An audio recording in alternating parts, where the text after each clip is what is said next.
So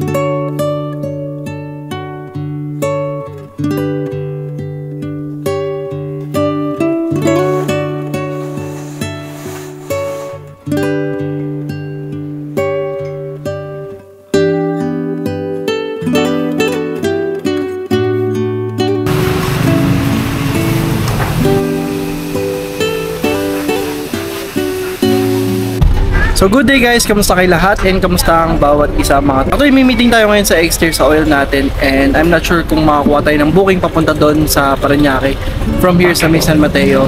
And samahan nyo lang for today's video, matagal-tagal din tayong hindi nakapagbiyahe, gawa nga ng nagbakasyon tayo.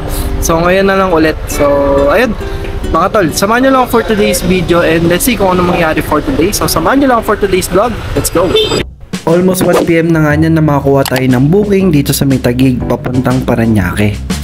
Sa likod po ng ano po, yung Nissan Terra.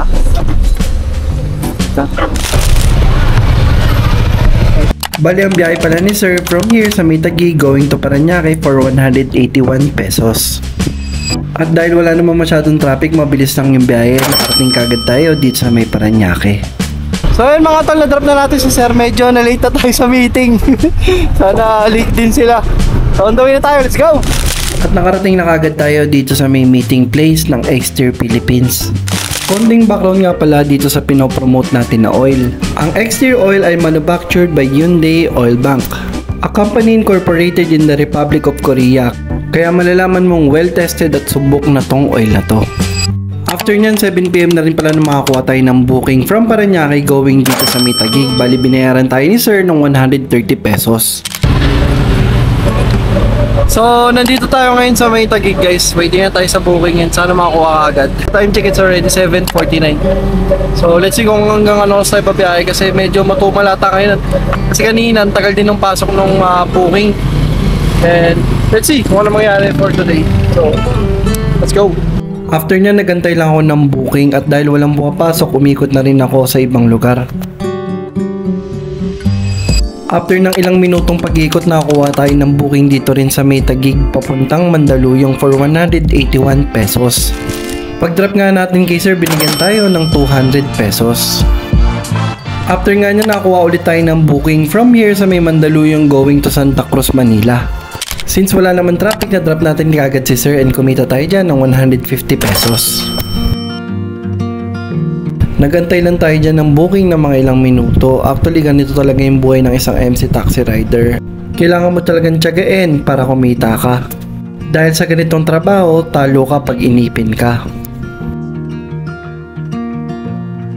After nyan, gumapang na ako pa uwi nang biglang mapasukan tayo dito banda sa may Banawe.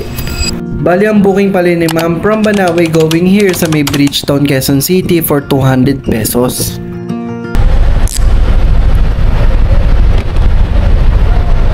Na-drop na rin natin, di na late si ma'am. At laking gulat ko nga dyan nang mapasukan tayo papuntang Montalban.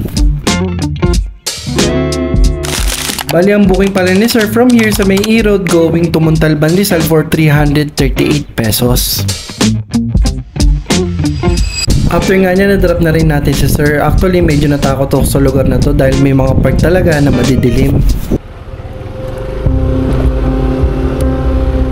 Sa totoo lang, may mga times talaga na natakot ako magbiyahe sa gabi dahil hindi mo talaga masabi yung mga isip ng tao.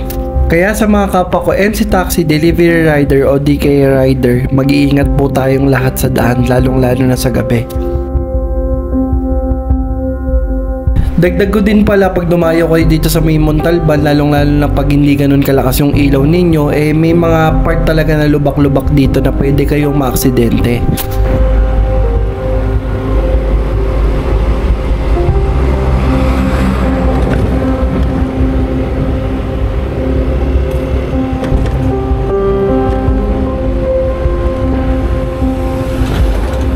So yun guys, time check it's already 10 na ng madaling araw and bali total na kinita natin is 1,199 pesos kung tama yung computation ko.